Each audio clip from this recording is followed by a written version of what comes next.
Hello and welcome. You can't talk about the history of aviation without including the name Howard Hughes. By any measure, his was a remarkable life.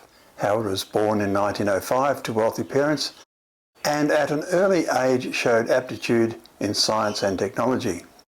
He built Houston's first wireless radio transmitter at age 11. He used spare parts from a steam engine to make a motorised bicycle. He took his first flying lessons age 14 and attended maths and aeronautical engineering courses at Caltech.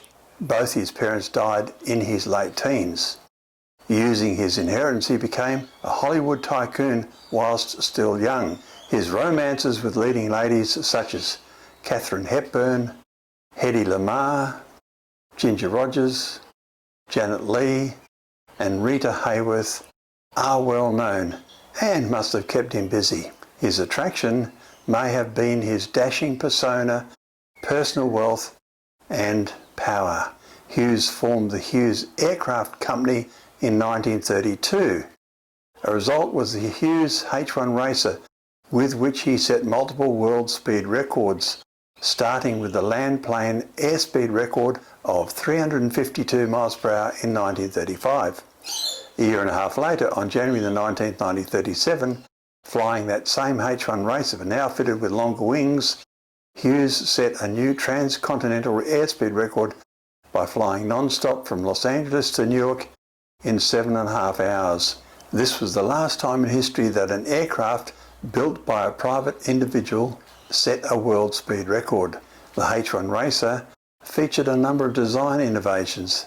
It had retractable landing gear, as did the Boeing monomail 5 years before, and all rivets and joints were set flush into the body of the aircraft to reduce drag. The H-1 Racer is thought to have influenced the design of a number of World War II fighters, such as the Mitsubishi A6M-0, Focke-Wulf FW190 and F-8F Bearcat.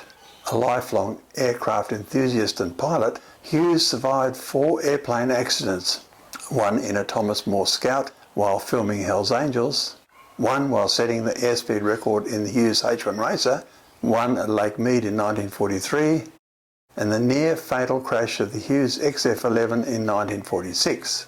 On July 14, 1938, Hughes set another record by completing a flight around the world in just 91 hours in a Lockheed 14 Super Electra.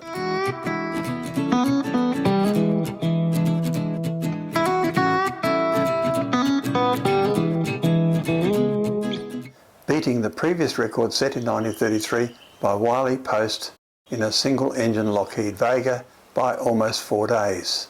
Hughes had a role in the design and financing of both the Boeing 307 Stratoliner and the Lockheed L-049 Constellation.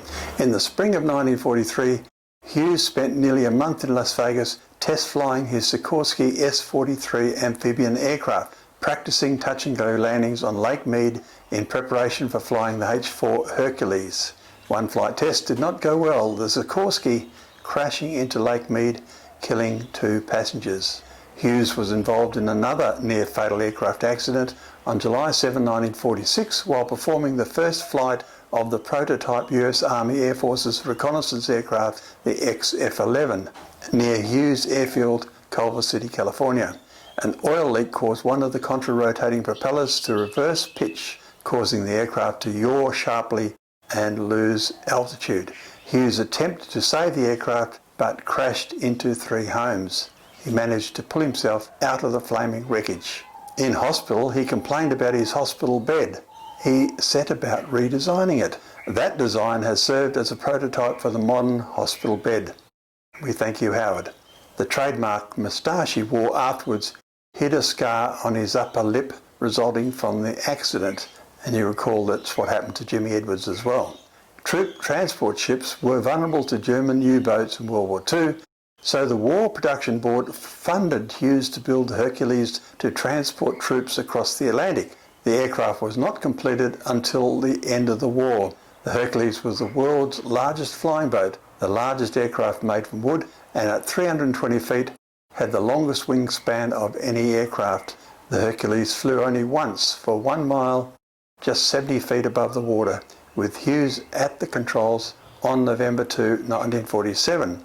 Critics nicknamed the Hercules the Spruce Goose, but it was made from birch with no aluminium because the contract required that Hughes build the aircraft from non-strategic materials. The biggest and heaviest title now belongs to the Antonov AN-225 Myra. Howard Hughes was summoned to testify before the Senate War Investigating Committee to explain why the H-4 development had been so troubled and why 22 million had produced only 2 prototypes of the XF-11. During and after World War II, Hughes fashioned his company into a major defence contractor, manufacturing numerous technology-related products that included spacecraft vehicles, military aircraft, radar systems, electro-optical systems, the world's first working laser, aircraft computer systems, missile systems, ion propulsion engines for space travel, and commercial satellites. In 1948, Hughes created a new division of Hughes Aircraft Aerospace Group. The Hughes Space and Communications Group and the Hughes Space Systems Division were later spun off in 1948 to form their own divisions, which became the Hughes Space and Communications Company in 1961. In 1953, Hughes had given all his stock in the Hughes Aircraft Company to the newly formed Howard Hughes Medical Institute, thereby turning the aerospace and defence contractor into a tax-exempt charitable organisation. The Howard Hughes Medical Institute sold Hughes aircraft in 1985 to General Motors for $5.2 billion.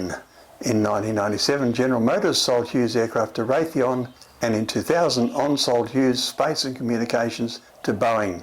A combination of Boeing, GM and Raytheon acquired the Hughes Research Laboratories, which focused on advanced developments in microelectronics, information and system sciences, materials and sensors.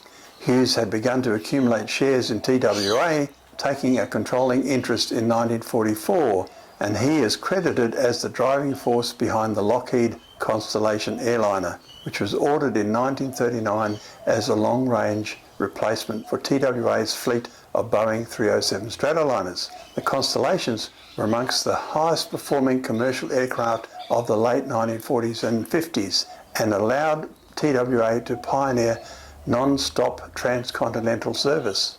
In 1960, Hughes was ultimately forced out of management of TWA, although he continued to own 78% of the company. In 1966, Hughes was forced to sell his TWA shares, bringing an eye-watering $546 million. It is hard to define Howard Hughes. He was awarded the Collier Trophy twice, the Congressional Gold Medal, Octave Chanute Award, and many other prestigious awards. His wealth funded progress in aviation, and his philanthropy towards medical research was outstanding. In later life, he began to show symptoms of mental illness, including obsessive compulsive disorder, eccentric behaviour, impulsive spending, and an unhealthy obsession with germs. In 1966, he purchased the Desert Inn in Las Vegas, making the 9th floor penthouse his personal residence, and he became a recluse there. Chronic pain from near-fatal air crashes led him to overconsumption of analgesics, which, combined with his malnutrition, led to his death in 1976.